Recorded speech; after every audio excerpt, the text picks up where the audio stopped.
warahmatullahi wabarakatuh. Selamat sore, Oh, selamat bergabung dalam acara Afternoon Tax Talk. Sit back, relax, and join the Tax Talk. Terima kasih kepada Bapak Ibu, rekan-rekan yang telah bergabung di acara sore hari ini di jam-jam rawan ya. Semoga bincang-bincang nanti bisa menjadi penambah semangat untuk Bapak Ibu semua dan juga bisa menjadi tambahan pahala bagi kita semua. Amin ya robbal alamin. Baik Bapak dan Ibu, sebelum acara inti kita mulai, perkenalkan saya Fadilatul Hikmah. Saya yang akan memandu acara dan memoderatori acara sore hari ini. Dan acara Afternoon Tax Talk ini hari ini merupakan acara perdana dari rangkaian Tax Talk selama bulan suci Ramadan. Acara ini diselenggarakan oleh The Indonesian Center for Tax Law, Departemen Hukum Pajak, Fakultas Hukum UGM. Afternoon Tax Talk bertujuan untuk menjadi forum bagi Bapak Ibu dosen Departemen Hukum Pajak, Fakultas Hukum UGM, untuk berbagi pengetahuan tentang hukum pajak, info-info terupdate tentang hukum pajak, dan juga penelitian-penelitian yang berkaitan dengan hukum pajak. Harapannya, forum ini bisa mendekatkan Departemen Hukum Pajak Fakultas Hukum UGM dengan masyarakat umum. Baik, untuk mempersingkat waktu, saya akan memperkenalkan dua orang narasumber yang sudah hadir dalam acara Afternoon Tax Talk hari ini. Ya, Afternoon Tax Talk hari ini mengangkat tema pajak transaksi komersial. Dan dua narasumber yang sudah hadir, mereka adalah Mas Adrianto Dwi Nugroho. Halo, Mas Adrianto, panggilannya Mas Dimas ini ya. Dan kemudian ada Mas Anugrah Anditya, panggilannya Mas Nuki. Halo Mas Nuki. halo.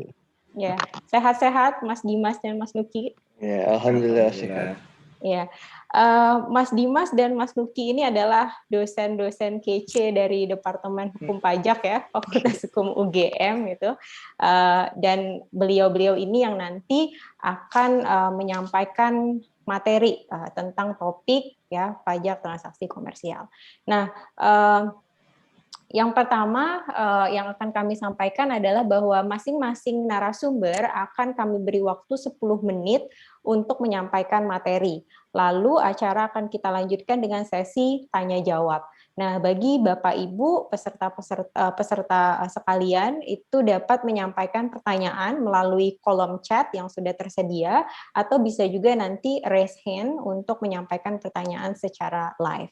Namun kami mohon maaf ya karena keterbatasan waktu, jadi mungkin nanti pertanyaan akan kami batasi. Oke, langsung saja ya. Materi yang pertama akan disampaikan oleh Mas Nuki. Mas Nuki akan membahas tentang pajak transaksi e-commerce dari perspektif lokal ya Mas Nuki ya, perspektif global gitu. Silakan Mas Nuki, waktu dan tempatnya kami persilahkan.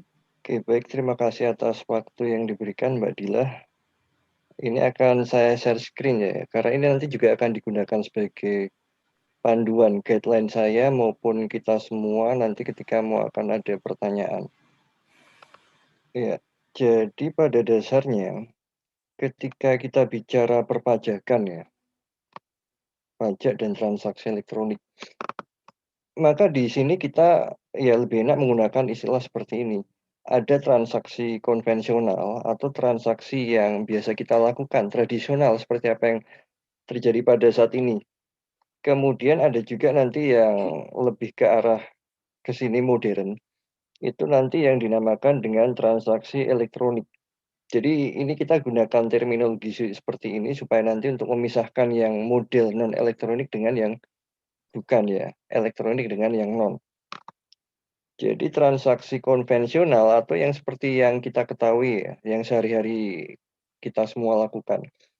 Kalau kita bicara dengan contoh jual beli contohnya, maka di sini akan terjadi itu tatap muka antara penjual dengan pembeli. Kemudian kalau yang menggunakan transaksi model elektronik atau bukan konvensional, ini di sini posisi penjual dan pembeli ini dia di sini ada di istilahnya itu tengah-tengahnya itu ada medianya, media elektronik. Nah, kemudian bagaimana hal ini kaitannya dengan masalah perpajakan? Nah, sebenarnya untuk Indonesia sendiri, kalau kita mau bicara yang pajak untuk transaksi jual beli secara konvensional ya, ini arahnya nanti lebih ke masalah ke perdagangan jual beli karena transaksi elektronik. Nah, ini sebenarnya kalau kita melihat yang aturan untuk konvensional ini sudah banyak sekali. Kemudian kalau Anda mahasiswa hukum kemudian sudah mengambil hukum pajak ataupun kemarin saya semester ini sedang mengambil ya, ya Anda pasti sudah tahu untuk hukum positifnya itu mana saja. Jenis pajaknya yang mungkin dikenakan apa aja. Nah, kemudian kalau kita kembalikan ke masalah yang elektronik, lantas apa bedanya? Ya sebenarnya kalau untuk saat ini pengaturan di Indonesia untuk yang nasional ya, saya bicara nasional dulu ini. Dan saya memang tidak akan ke yang masalah internasionalnya nantinya. Itu nanti akan disampaikan oleh Mas Dimas. Nah, di sini untuk yang peraturan nasional kita sudah jelas ya. Sebagai contoh ketika ada seorang penjual menyerahkan ke istilahnya itu kalau di bidang perpajakan teknisnya adalah PKP ya. Pengusaha kena pajak menyerahkan BKP, barang kena pajak. Maka di sini kan ini ada kewajiban untuk memungut kalau kita bicara PPN. Kemudian kalau penjual ini nanti istilahnya itu menjual barang. Artinya kan di sini yang dia menyerahkan barang dia akan mendapatkan uang. Nah, di sini ini karena dia mendapatkan uang, kalau kita gunakan perspektif pajak penghasilan, maka yang bersangkutan ini bisa dikatakan mendapatkan tambahan kemampuan ekonomi. Jadi yang bersangkutan nanti kalau ya kita masih secara umum aja bisa dikatakan nanti akan bayar PPh. Kalau yang tadi PPN ya yang bersangkutan bayar PPN. Kita belum tidak akan main ke istilah yang teknis detailnya. Karena itu masih bisa dibuat ya lebih rumit lagi pun bisa. Nah, dari yang model konvensional itulah sebenarnya kalau di Indonesia saat ini digeser atau digunakan kembali untuk yang model elektronik. Jadi transaksi elektronik itu kan pada dasarnya sebenarnya hanya dia di sini. Yang tadinya tatap muka ini digantikan dengan media elektronik. Ya macam-macam nanti bentuknya, ada yang memang dia elektronik B2B, kemudian B2C, atau ada yang dia full elektronik termasuk dengan objeknya ini bisa ditransfer, di-download elektronik juga, intangible elektronik. Tapi kalau sementara yang sering terjadi itu kan sebenarnya adalah ya elektronik hanya medianya, penawarannya dan penerimaan. Sementara nanti untuk yang kirim barang tetap, barang itu toh tetap akan istilahnya itu dikirimkan melalui ekspedisi. Contoh Anda beli di seperti Tokopedia atau Bukalapak ya, kalau barangnya barang berwujud pasti dikirimkan. Jarang juga kan, nggak mungkin Anda beli suatu kayak pakaian, kemudian Anda download, nggak mungkin juga untuk saat ini. Jadi pada dasarnya konsep apa yang ada di dalam transaksi konvensional itu masih bisa digunakan di dalam yang elektronik. Hanya ya nanti ya. Ini karena dia di sini untuk elektronik itu nanti akan muncul suatu kendala. Karena di sini banyak melalui yang namanya ya perangkat elektronik yang dia menyimpan informasi. Dan kalau secara umum mau dikatakan ini yang terjadi adalah adanya informasi yang asimetris. Jadi informasi antara pihak yang satu dengan pihak yang lainnya tidak sinkron. Kalau kita bicara pajak, pihak yang ada di sini itu kan bisa dikatakan pembayar pajak atau si wajib. Kemudian satunya lagi adalah pemerintah, fiskus, yang dia di sini officialnya.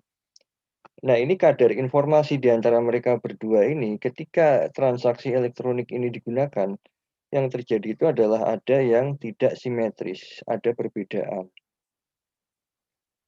Berbeda dengan kalau transaksi konvensional. Kalau konvensional itu kan bisa dilihat, kemudian juga kalau dari beberapa penelitian, itu yang namanya fiskus, itu mereka bisa melakukan observasi secara langsung. Contoh suatu perusahaan punya gudang, dia melakukan jual beli, dia bisa mengamati gudangnya, volumenya kayak kendaraannya berapa. Tapi kalau elektronik, ini tidak semudah yang kita bayangkan ya. Data itu memang bisa dia ada volumenya ada. Tapi untuk ke sana itu untuk fiskus itu kesulitan. Jadi di sini nanti yang muncul adalah adanya informasi asimetris. Jadi sampai dengan yang saat ini kita bisa simpulkan bahwa pada dasarnya teori perpajakan, konsep perpajakan untuk yang transaksi konvensional itu bisa digunakan untuk yang elektronik. Nggak masalah. Secara konseptual ini memang perbuatannya sama. Yang membedakan itu nanti adalah ya ini akan lebih merepotkan pihak-pihak tertentu, contohnya Fiskus. Karena adanya informasi yang asimetris, informasi yang tidak sama ya, tidak sinkron asinkron. Maka dia di sini ketika Fiskus ini ya, ketika akan melakukan proses penagihan, ini mereka akan kesulitan. Mengapa kesulitan? Ya karena mereka tidak punya dasar yang kuat. Info-infonya berbeda. Ya, ilustrasinya nanti seperti ini model pengumpulan datanya. Contoh. Jadi ketika pembeli dan penjual ini mengadakan transaksi, maka nanti mereka akan memberikan informasinya itu ke Fiskus. Kita bicara lokal berarti yurisdiksi Indonesia. Yang mana ini sistem ini menggunakan self-assessment untuk beberapa jenis pajak. Dan ya memang bukan kebetulan, karena PPN kemudian PPH itu sistem pemungutannya adalah self-assessment. Dan self-assessment itu menuntut supaya di sisi yang bukan Fiskus, yaitu di pembayar pajak, dalam hal ini bisa si pembeli atau mungkin penjual, intinya bukan Fiskusnya. Ini mereka memberikan dengan sukarela dan mereka itu kejujuran memberikan informasi tentang apa yang mereka lakukan, transaksinya. Ya, tapi karena self-assessment, kemudian tingkat kepatuhan kita rendah, tax ratio-nya masih belum maksimal, ya yang terjadi adalah Fiskus ini mendapatkan info yang memang belum seutuhnya. Sehingga yang terjadi juga tetap masih adanya informasi yang asimetris. Nah, ini nanti adalah kendala ya ketika transaksi elektronik. Kenapa hal ini tidak terjadi untuk yang konvensional ya? Karena kalau yang konvensional biasanya memang yang namanya pelakunya ini, biasanya penjualnya ya, dia punya alamat spesifik, identitasnya ada, tokonya ada. Kalaupun nanti mau observasi bisa dilakukan. Tapi kalau untuk yang menggunakan transaksi elektronik, ini kita belum tentu tahu ya bahwa ID-nya itu sesuai dengan ID yang aslinya enggak sih. Beda nanti kalau kita bicara marketplace ya. Kita masih bicara secara umum dulu. Kemudian ada juga beberapa toko yang memang dia tidak akan nampak penampakan fisiknya. Yang biasanya dia hanya mengatakan hanya online, tidak ada yang offline-nya. Itu akan lebih menyusahkan lagi untuk Fiskus untuk melakukan pelacakan. Jadi meskipun sampai di sini kita tahu bahwa secara konseptual untuk yang transaksi konvensional dan elektronik ini tidak jauh berbeda ya dalam hal tataran teori kemudian aturan perpajakan yang bisa diterapkan. Akan tetapi nanti ya yang berbeda adalah model untuk pengumpulan data supaya tidak terjadi informasi yang asimetris guna ke penegakan perpajakan penagihan. Itu yang membedakan. Untuk yang elektronik ini masih ada kendalanya, sulit. Ya, kendalanya seperti ini. Karena dia di sini menggunakan self-assessment, info yang diberikan ke Fiskus ini tergantung pada kejujuran para pihaknya. Kalau para pihaknya pembeli penjual ini tidak melaporkan sama sekali, ya maka yang terjadi adalah Fiskus tidak akan tahu sama sekali. Contoh mungkin hari ini saya dengan Mas Dimas mengadakan transaksi contohnya, kemudian kita tidak memberitahukan kecuali yang ada di sini ya, selain yang ada di sini ya tidak akan tahu. Intinya kan seperti itu self-assessment. Kalau kita nggak jujur ya nggak ada yang tahu. Sehingga untuk transaksi elektronik itu ya, itu salah satu mitigasinya ya, kalau kita baca PMK-nya, kalau tidak salah ada 2 PMK ya, 18 sama yang 2020 atau 17, tapi yang tidak diberlakukan. Nah ini nanti untuk transaksi elektronik itu bisa menggunakan platform sebenarnya. Ya penyedia layanan e-commerce atau contohnya itu seperti Bukalapak, Shopee, kemudian Tokopedia, di mana dia di sini ini nanti adalah tanggung jawab dari penyedia platform ini ya, pengelola platform. Itu untuk mengumpulkan data. Jadi kalau dengan cara yang menggunakan platform seperti Tokopedia, Bukalapak, ini transaksi ini kan melalui sistem pihak ketiga. Pihak ketiga nanti akan mencatat catatan transaksi atau lognya itu nanti akan disampaikan ke Fiskus. Atau Fiskus pun berhak meminta kalau memang dirasa masih kurang. Sehingga di sini kalau kita lihat ya, meskipun pembeli dengan penjual ini tidak jujur ya, tidak menyampaikan, tapi ada pihak lain yang tetap akan menyampaikan. Ini kalau menggunakan platform. Sementara tidak semua transaksi elektronik itu nanti istilahnya itu menggunakan platform itu enggak.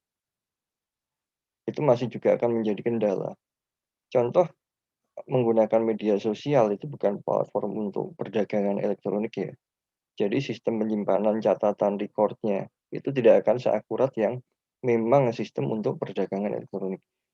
Itu sebenarnya adalah gambaran ya, masih banyaknya kekurangan di Indonesia ya kalau kita menggunakan yang elektronik ya. Meskipun udah diperbaiki ke sini arahnya semakin baik ya.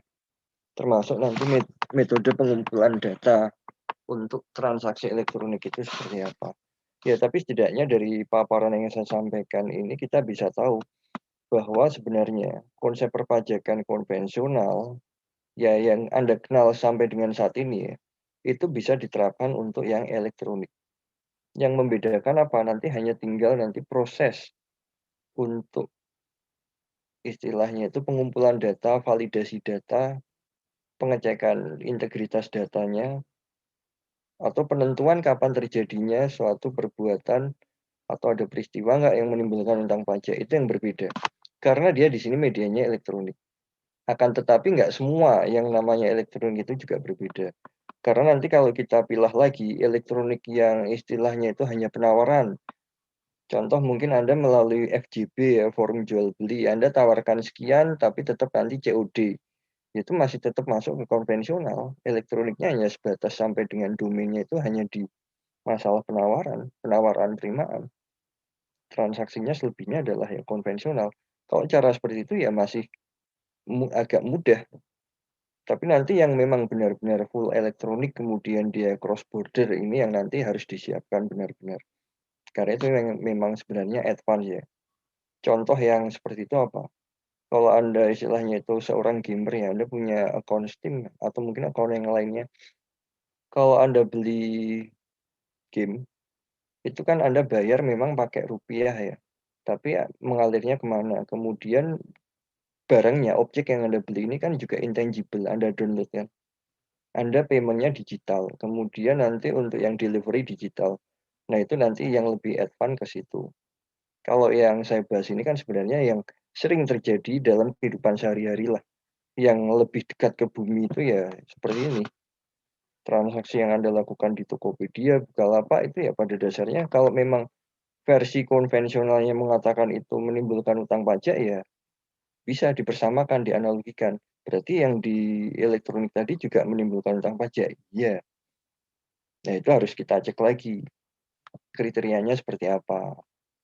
Termasuk nanti dengan kalau mau PPh atau PPN. Dilihat lagi. Tapi pada prinsipnya sama.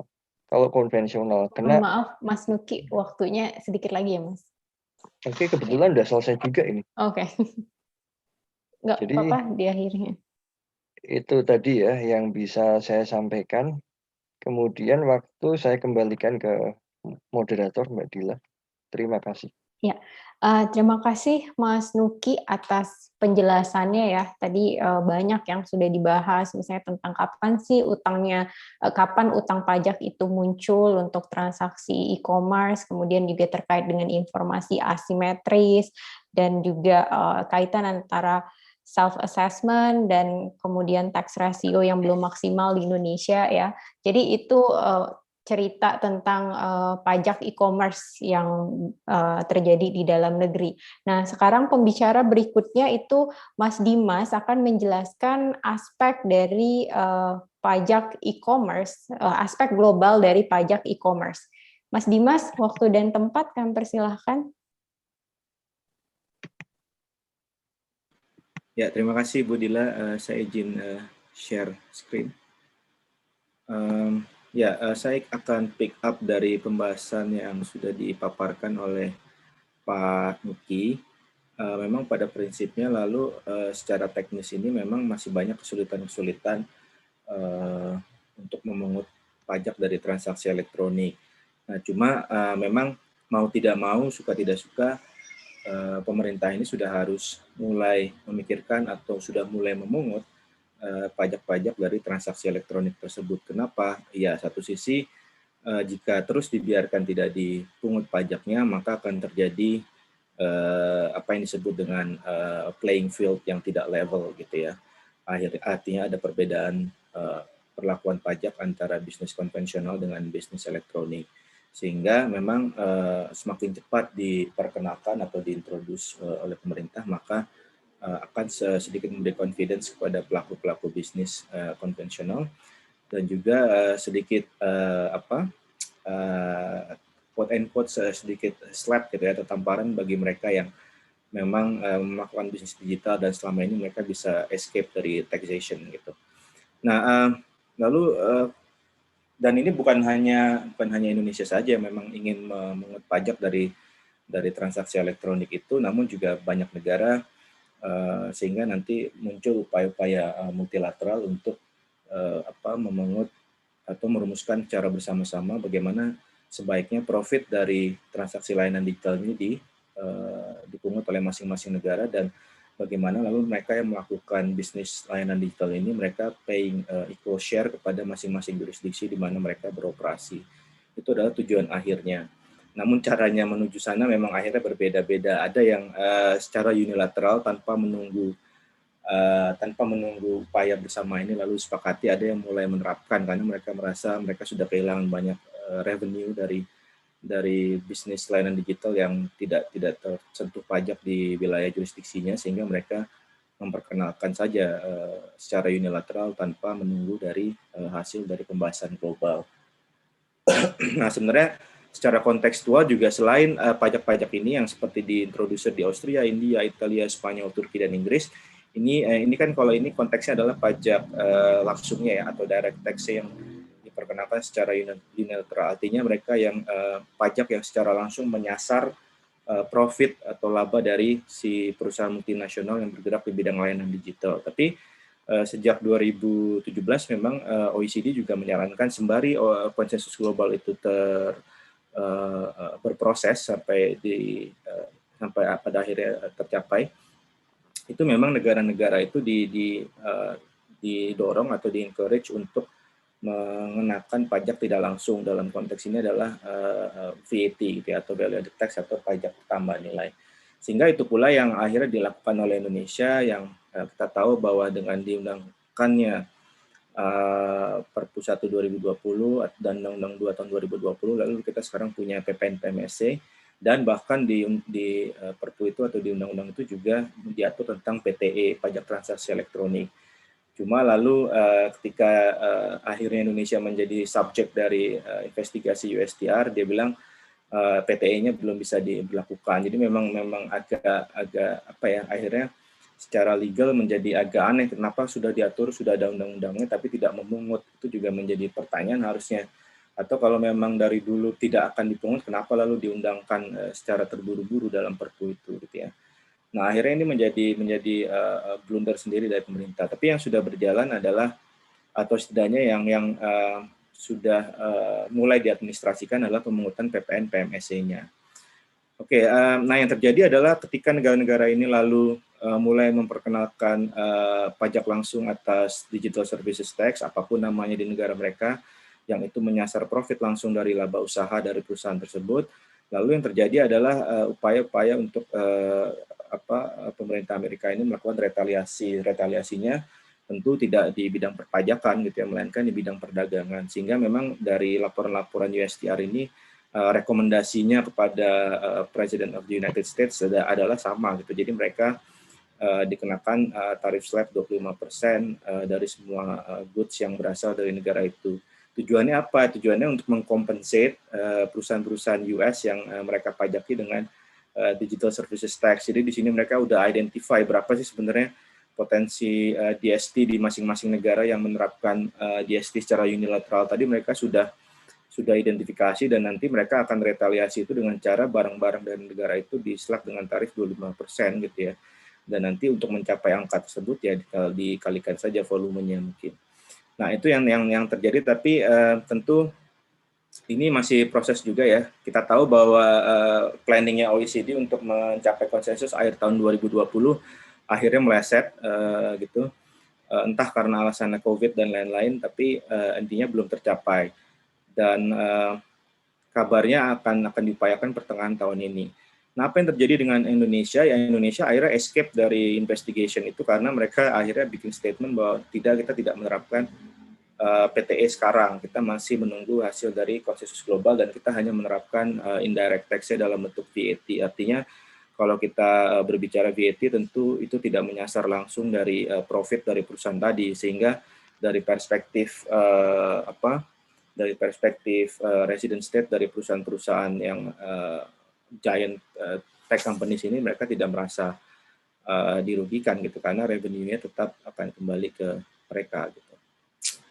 Oke, nah bagaimana upaya multilateralnya? Sebenarnya upaya multilateralnya sudah mulai dari awal BEPS Project sendiri. Jadi di Action 1 itu ada Tax Challenges of the Digital Economy. Awal mulanya dari situ sampai bergulir hingga yang terakhir tahun 2020 kemarin adalah muncul Pilar 1 Blueprint dan Pilar 2 Blueprint gitu ya. Dan di tengah-tengah sekitar 2017 ada mereka menerbitkan VAT guidelines untuk measure interim, measure sementara ketika direct tax-nya belum terformulasikan dengan baik. Nah, Pilar 1 itu apa intinya? Di situ mereka mau merubah Nexus Rules karena kita tahu bahwa selama ini tax treaty untuk artikel mengenai business profits mereka sangat mengandalkan apa yang disebut dengan permanent establishment, dan kriteria permanent establishment atau bentuk usaha tetap itu masih rely atau bersandar pada konsep kehadiran secara fisik atau physical presence, sedangkan kita tahu bahwa bisnis layanan digital ini bahkan kita tidak tahu pemberi layanannya berdomisili di mana. Lalu kalau dia memperjual belikan barang, misalkan dia adalah marketplace, barangnya ada di mana, lalu customer-nya ada di mana, gitu ya, lalu penyedia jasa payment-nya ada di mana, itu kita tidak tahu. Jadi di sana memang kalau kita masih menerapkan physical presence, kita akan kebingungan atau bahkan BUT-nya tidak akan pernah terekspos karena mereka memang sekarang tidak perlu hadir secara fisik di suatu jurisdiksi untuk bisa mendulang laba gitu. Nah, jadi Pilar 1 itu lebih fokus kepada profit allocation dan nexusnya, dan di situ lalu bagaimana kalau syaratnya selama ini physical presence, sekarang syaratnya apa ya? Di situ mereka mulai memperkenalkan beberapa measures, diantaranya market revenue threshold. Jadi ini beyond mere sales, artinya nanti di situ masing-masing negara atau nanti secara multilateral mereka sepakati bahwa jika perusahaan layanan digital ini punya market revenue tertentu di suatu jurisdiksi, maka dia berhak untuk dikenakan pajak yang lahir dari konsensus itu. Kurang lebih gambarannya itu. Untuk yang Pilar 2 sebenarnya ada yang namanya minimum level of tax, ada yang disebut dengan globe juga di situ. Jadi intinya di sini nanti akan ada semacam adjustment ketika ada disparitas tarif antara residence country dan source country, yang itu intinya akan terjadi counterbalancing untuk pajak yang bisa dipungut. Nah, kebetulan saja ini sekitar seminggu lalu ada suatu proposal dari pemerintah US, dan ini mungkin saya belum menemukan proposal fullnya, hanya berupa berita-berita ya. Ini saya kutip dari Reuters dan dari New York Times. Intinya US akan impose a global minimum tax 21% untuk penghasilan offshore dari US companies. Jadi intinya kalau Menteri Keuangannya bilang ini ending the 30-year race to the bottom gitu. Jadi selama ini negara-negara itu mereka untuk mengundang investasi mereka nurunin tarif sekecil-kecilnya gitu ya. Sekarang ini dengan adanya global minimum tax ini 21%, ya nanti pokoknya secara global ya ini semacam harmonisasi, jadinya semacam harmonisasi tarif PPh badan di seluruh dunia. Artinya kalau ada yang mengenakan kurang dari 21%, maka nanti negara domisilinya akan meng-counterbalance hingga mencapai level 21%. Nah, entah kenapa ini dibaca oleh negara-negara OECD, pemerintah negara-negara OECD, khususnya selama ini fight untuk global consensus ini, mereka baca ini sebagai suatu enlightenment, suatu titik cerah atau titik terang di mana dalam beberapa waktu lagi akan tercapai suatu konsensus mengenai global minimum tax ini. Akhirnya akan tercapai suatu, ya kalau kurang lebih jika dikaitkan dengan proposal OECD mungkin terkait sama pilar 2 gitu ya.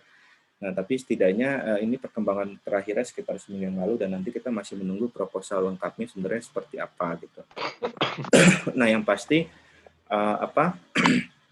yang pasti memang ya karena memang akhirnya semakin jelas ya bahwa DST yang selama ini diperkenalkan secara unilateral maupun yang dipropos oleh OECD memang akhirnya menyasar perusahaan-perusahaan giant tech companies dari US gitu, mau tidak mau harus diakui itu. Kenapa sekarang giliran US yang mau kooperatif dengan katakanlah sedikit banyak mengakomodir salah satu dari proposal mereka, responnya cukup positif gitu. Memang artinya kan mereka selama ini ingin katakanlah ingin memperlakukan atau ingin menindak perusahaan-perusahaan asal US, mereka tidak berani. Sekarang negaranya sendiri yang melakukan itu, ya mereka support aja gitu. Jadi daripada mereka yang melakukan lalu mereka ada resiko orang tuanya marah gitu ya, lebih baik orang tuanya sendiri yang menghukum anaknya gitu dengan cara mereka bikin proposal ini. Akhirnya ya kurang lebih sejauh ini sih responnya positif. Ada yang masih merespon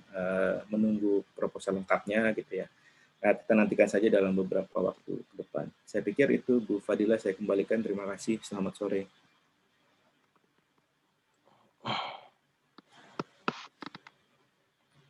Masih mute, Dil. Yeah, that's right. Terima kasih Mas Dimas dan Mas Nuki atas pemaparan materinya. Ini di kolom chat sudah ada beberapa pertanyaan ya. Pertanyaan yang pertama untuk ini untuk Mas Nuki dan Mas Dimas ya, keduanya. Pertanyaannya, bagaimana agar penerapan perpajakan elektronik ini di sisi lain dapat melindungi UMKM dan juga terus menjaga pertumbuhan perdagangan elektronik? Terima kasih. Dipersilahkan Mas Dimas atau Mas Nuki duluan yang akan menjawab. Ya, saya jawab ya, Bu Dila. Ya, silakan. Ya. Jadi kalau mau ini ya, bahasanya tadi kan saya baca juga sih di komentarnya ini, untuk melindungi UMKM ya, penerapan perpajakan elektronik menjaga pertumbuhan. Nah, kalau mau melindungi ya, sebenarnya kita harus tanyakan dulu ini mau melindungi dari apanya. Karena kalau kita bicara pajak nggak masalah sih ya sebenarnya.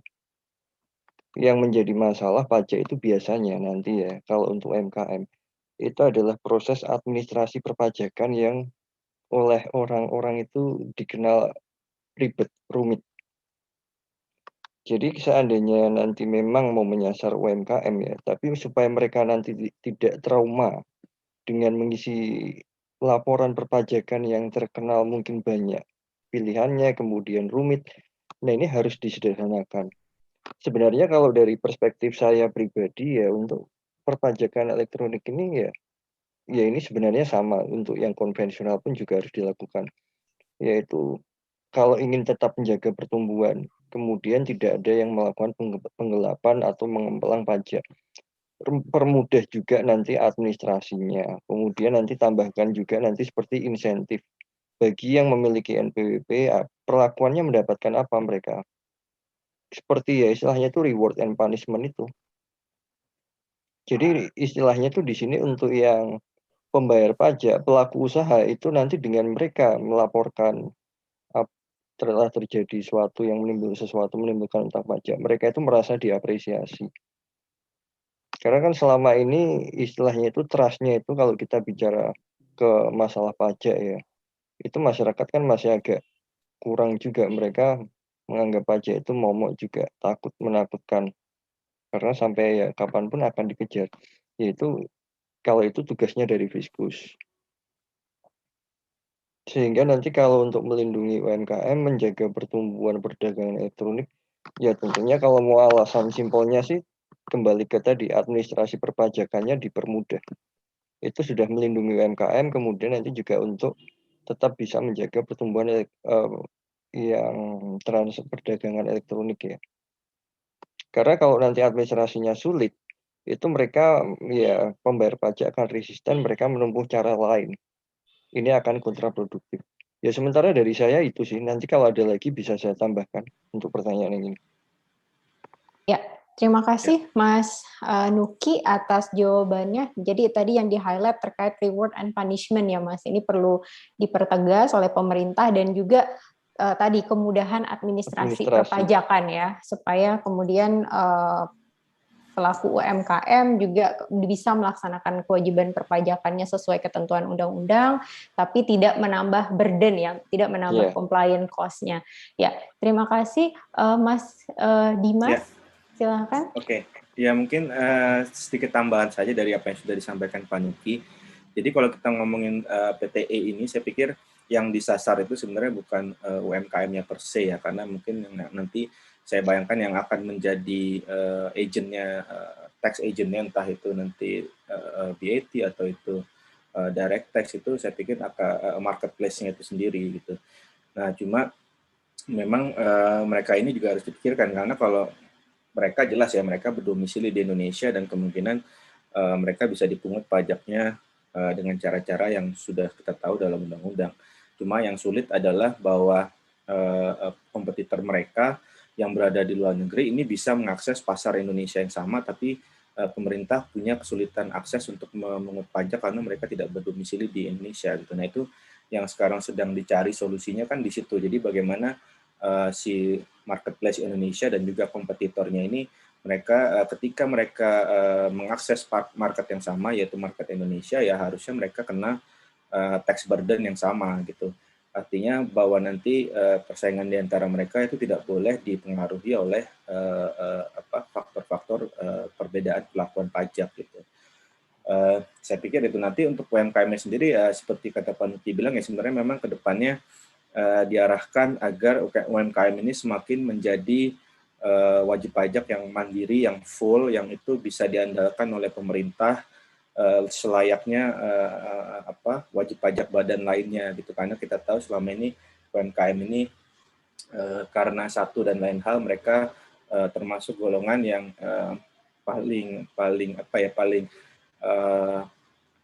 luas insentif perpajakannya dan paling dipermudah secara administratif. Tapi itu nggak apa-apa, itu memang untuk mengembangkan mungkin caranya seperti itu. Tapi kedepannya harus memang dipikirkan ya, UMKM ini memang harus berkembang untuk menjadi wajib pajak yang utuh, sehingga dari sisi pemerintah juga sudah mulai bisa diandalkan sebagai source of revenue gitu, tidak hanya sebagai pelaku usaha yang katakanlah punya keunggulan di bidang yang lain, tapi dari sisi revenue-nya belum bisa diandalkan. Gitu Bu Fadila. Ya, terima kasih Mas Dimas. Ini sudah banyak pertanyaan dari peserta ya. Saya lanjutkan saja.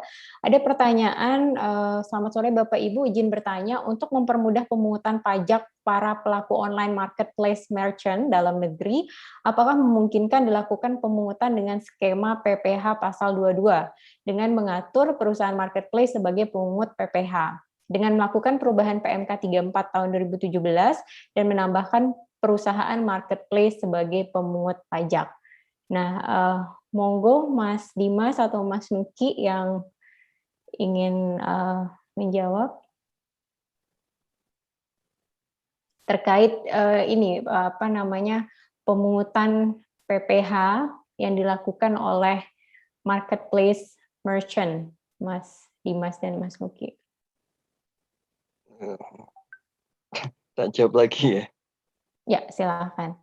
Ya, kalau memang kita bicara mungkin atau tidaknya, hal itu mungkin ya. Kemudian kalau kita lihat dalam PMK yang, saya lupa nomornya, tapi tahun 2020 ya, itu ada yang menunjuk siapa yang akan melakukan pemotongan pemungutan dan sebagainya untuk yang transaksi elektronik. Itu saya kira di situ ada, tinggal itu kan aturan main. kalau mau dilakukan mungkin atau tidak mungkin. Cuman sekali lagi dilihat juga, kalau urgensinya memberikan posisi si marketplace itu untuk posisi itu apa? Kemudian marketplace yang seperti apa? Platformnya yang seperti apa?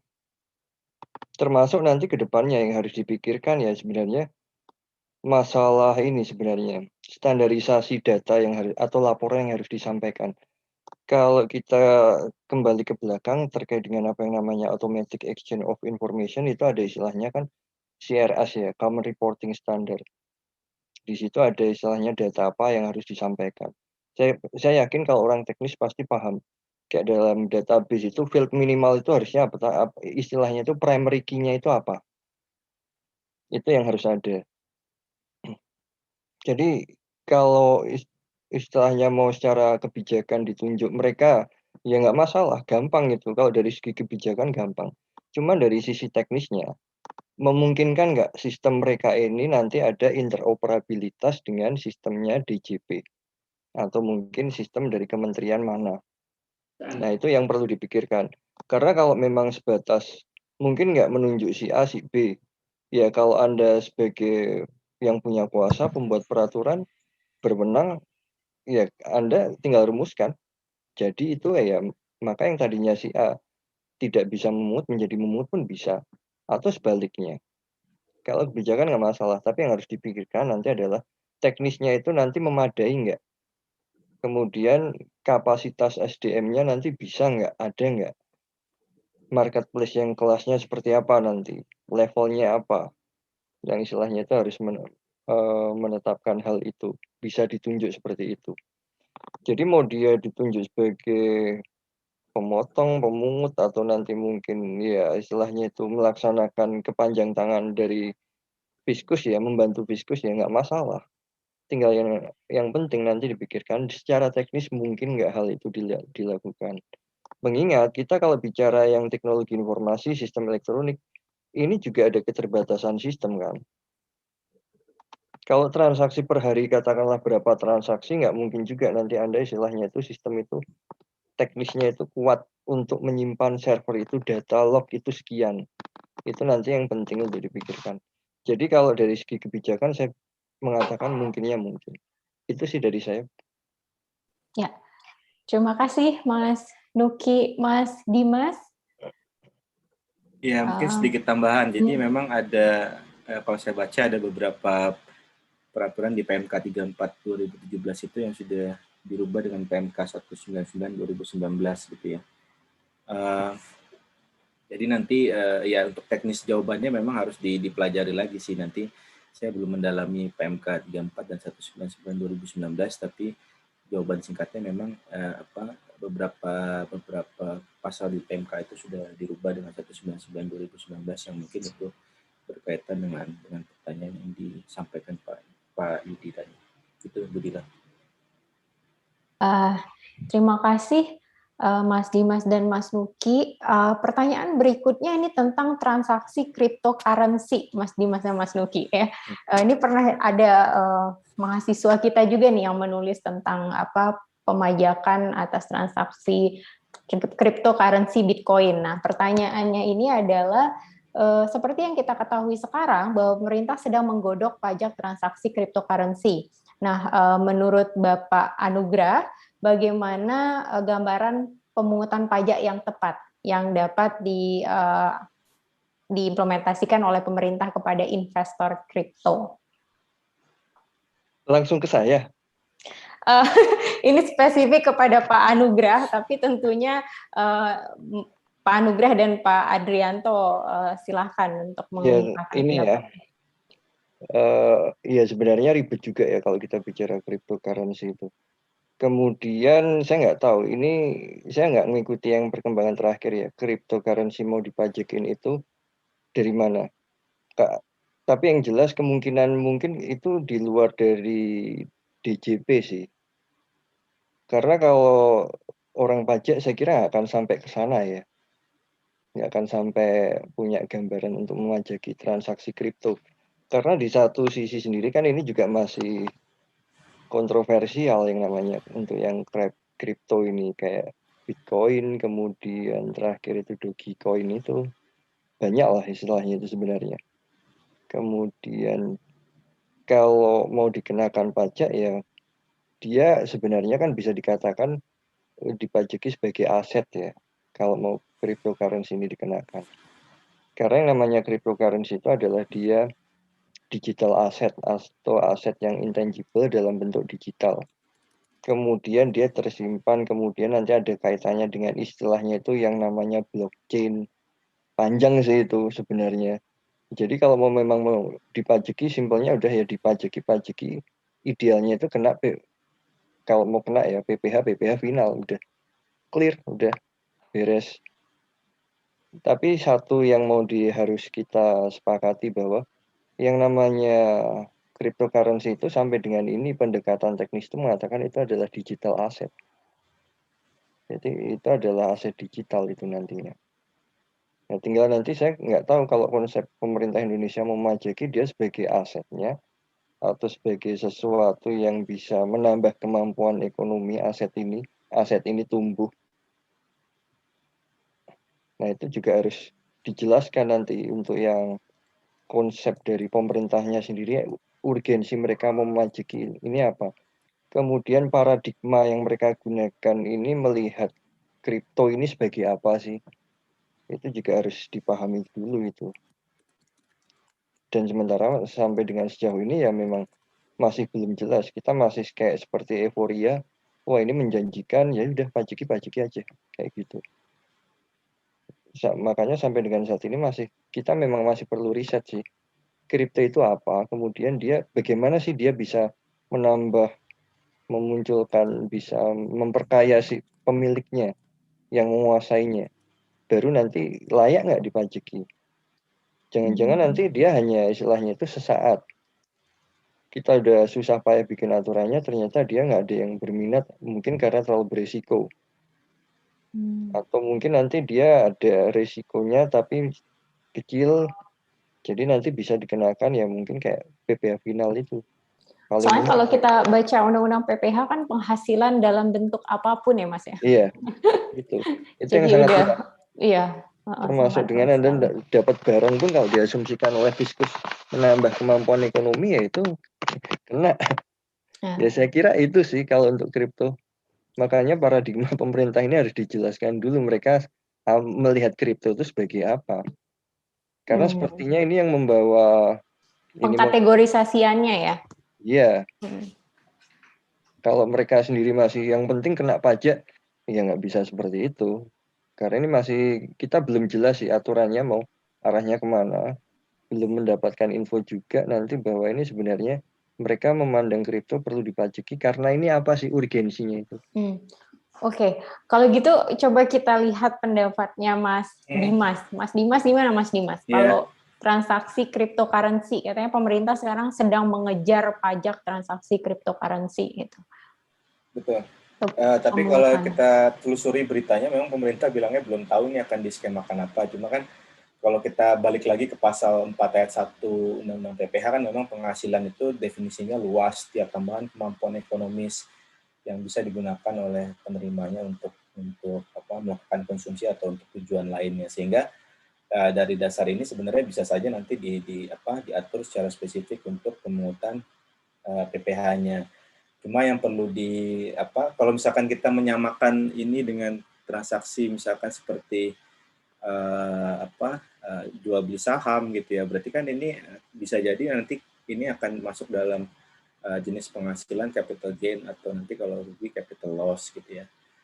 Cuma yang harus diperhatikan pemerintah ini kan kalau tidak salah bisnis cryptocurrency ini kan memang kadang-kadang untungnya besar lalu ruginya juga bisa besar gitu ya. Kalau nanti ini misalkan dianggap sebagai gain, apakah nanti juga kalau dia rugi banyak dianggap sebagai loss gitu. Nanti kalau misalkan loss perlakuannya seperti apa? Apakah boleh menjadi deductible expense atau enggak gitu. Kalau dia hanya orang pribadi yang tidak punya usaha, bagaimana cara mendidak capital loss-nya misalkan. Itu saya pikir banyak yang harus dibahas terlebih dahulu sih. Jadi kalau itu mau dianggap gain seperti itu, kalau mau dianggap penghasilan yang lain, Bisa ya contohnya kayak misalkan currency yang lain kan kalau tidak salah itu masuknya ke gain dan loss ya. Kalau memang dia melakukan itu sebagai dia melakukan trading itu sebagai bagian dari bisnisnya. Ya, ya menarik sekali ya. Berarti memang perlu pengkajian terlebih dahulu karena untuk cryptocurrency sendiri bahkan ada yang perolehannya melalui mining ya Mas Dimas ya. Kan macam-macam tuh, tidak hanya jual beli gitu. Maka ya saya sepakat juga sih perlu dikaji supaya nanti aturannya jelas dan tidak menimbulkan kebingungan di masyarakat. Nah, berikutnya ini ada pertanyaan mengenai PMSE. Jadi setelah berlakunya PMK 48 tahun 2020 tentang penunjukan pemungut PPN PMSE, sudah ada beberapa perusahaan luar negeri yang ditunjuk menjadi pemungut. Lalu bagaimana memastikan atau melakukan pengawasan bahwa pajak yang sudah dipungut perusahaan luar negeri tersebut disetorkan semua ke negara? Mas Dimas atau Mas Nuki, ini terkait implementasi dari PMK yang terbaru nih terkait PPN PMSE. Mas Dimas ya? Kasihan Pak Nuki duluan terus. Silakan. Kalau menurut saya sih gini, tadi balik yang Pak Nuki bilang ya, sebenarnya secara teknis kan kita masih harusnya berkutat dulu masalah kapan sih utang pajaknya timbul, lalu ini pemungut pajaknya yang benar siapa dalam sistem seperti ini. Ya terus terang memang karena tadi ada urgensi bahwa semakin kita menunda pemberlakuan apapun pajak tidak langsung atau pajak langsung terhadap digital service ini, kita akan semakin kehilangan penerimaan negara. Saya pikir banyak pembahasan atau diskusi-diskusi itu yang di skip saja gitu, lalu langsung diterbitkan saja normanya gitu ya, karena bahkan kita tidak tahu sebenarnya PPN PMSE ini potensinya berapa sih sebenarnya, dan banyak juga yang berkesimpulan sebenarnya PPN PMSE ini kan tidak mengejar revenue sebenarnya, dia hanya mengejar database aja. Jadi dengan adanya PPN PMSE ada pelaporan, lalu akan ketahuan sebenarnya subscribernya atau si pemasang ad dari platform ini ada berapa di Indonesia, lalu subscribernya streaming X ini berapa di Indonesia, dan nanti itu akan menjadi data berharga ketika merumuskan pajak langsungnya gitu. Karena ya balik lagi, kalau kita masih berkutat di indirect tax-nya ya kita hanya akan memajaki konsumen Indonesia saja gitu. Jadi profit mereka masih intact gitu ya, tidak tersentuh gitu.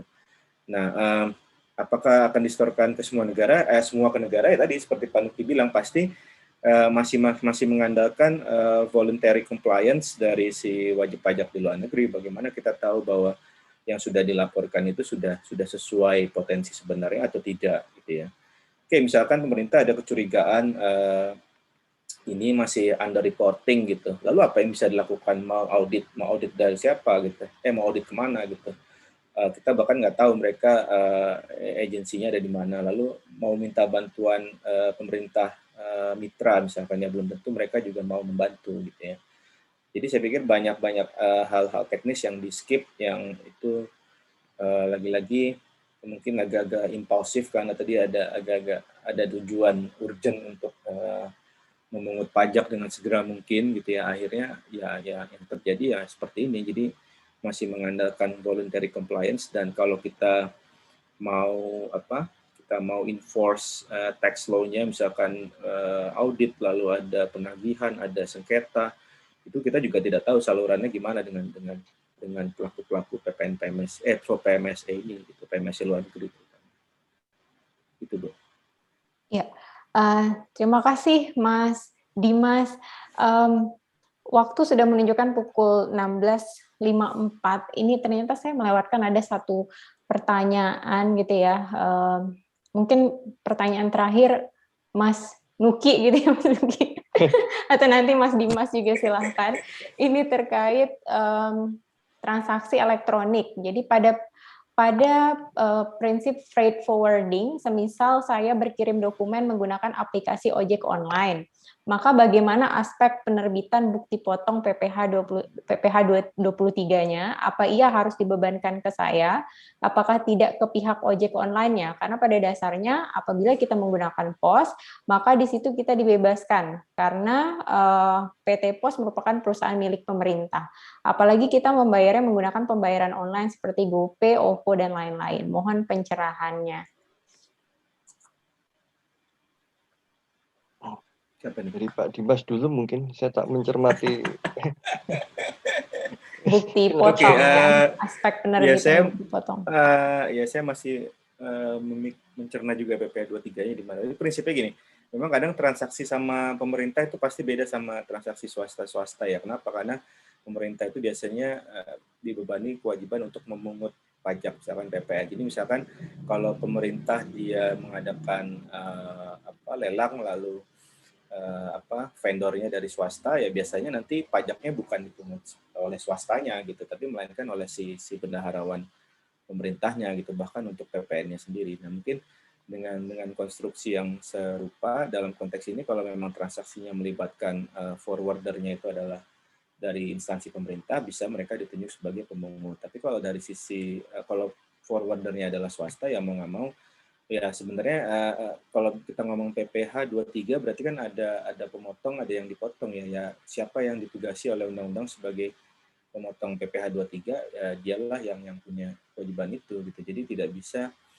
mensimetrikan transaksi swasta dengan swasta pemerintah, karena biasanya memang pemerintah instansi pemerintah ini punya tugas tambahan sebagai pemungut pajak gitu. Biasanya dalam konteks PPN atau PPh pasal 22 misalkan gitu. Ya, terima kasih Mas Dimas. Mas Nuki, ya silakan. Oke, jadi ya itu benar yang dikatakan Pak Dimas, konsep dasar untuk yang pajak ya. Ketika yang salah satu pihaknya pemerintah itu, kemudian pihak lainnya non-pemerintah, ini tidak bisa dipersamakan juga nanti dengan yang non-pemerintah dengan non-pemerintah. Pada dasarnya dalam perpajakan itu kita harus memenuhi apa yang namanya, kalau yang principle of good taxation ya Adam Smith, itu kan efisiensi. Jadi kadang kalau di dalam peraturan itu istilahnya itu ada jual beli. Itu nanti akan yang namanya pemungut itu kan yang menjual. Kita yang membayar pajaknya. Itu nanti posisi itu bisa dibalik. Ketika nanti yang beli itu ternyata adalah pemerintah dengan dana dari kas negara atau kas daerah, dana pemerintah. Ya kadang itu dilakukan. Kenapa hal itu dilakukan? Istilahnya gini. Kalau Anda punya dua kantong ya, kantong kiri dan kantong kanan. Anggap kantong kiri pemerintah, kantong kanan yang swasta, privatnya. Kalau kita istilahnya itu mau dari pindah kantong kiri ke kanan, kemudian ke kiri lagi. Ini kan berapa kali step ini, mindahin. Jadi kenapa nggak dari kiri, kemudian yang transaksi lawannya yang di kanan, tetap dipegang oleh yang di sisi kiri ini. Itu kan istilahnya seperti itu. Untuk simplifikasi aja daripada ribet itu, ya mending nggak, istilahnya posisi Anda saya gantikan. Karena saya ini istilahnya itu grupnya fiskus juga loh, orang pemerintah ya. Jadi pemungut pajak itu kan pemerintah. Kemudian dana ini dari pemerintah. Saya orang pemerintahan juga. Kenapa harus Anda nanti malah ribet? Mending saya aja nih. Sini saya tangani. Stepnya kan nanti menjadi lebih simpel. Jadi salah satu tujuannya itu kan bisa seperti itu. Untuk simplifikasi. Jadi nggak terlalu ribet juga nanti. Ya itu tambahan dari saya ya. Itu aja. Ya, terima kasih Mas Dimas dan Mas Nuki. Ini pas sekali waktunya ya, pertanyaannya pas, waktunya juga pas gitu. Sudah pukul 16.59, jadi sudah hampir berakhir kegiatan kita sore hari ini. Mungkin sebelum ditutup, kita ini ya, kita foto-foto dulu ya, sesi foto-foto. Silahkan Bapak dan Ibu untuk menyalakan videonya supaya kita bisa melakukan grup foto.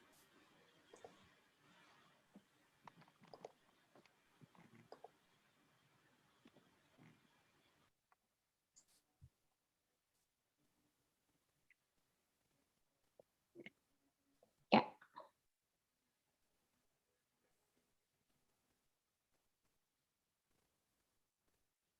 Oke, 1, 2, 3. Sekali lagi. 1, 2, 3. Ya. Oke, Bapak Ibu, terima kasih atas kehadirannya. Bapak Ibu narasumber juga terima kasih. Dinantikan lagi kehadirannya untuk acara Tax Talk minggu depan ya, Kamis depan ya. Don't miss it, ada acara berikutnya. Jadi ada 2 kali lagi dengan topik yang berbeda. Oke, terima kasih.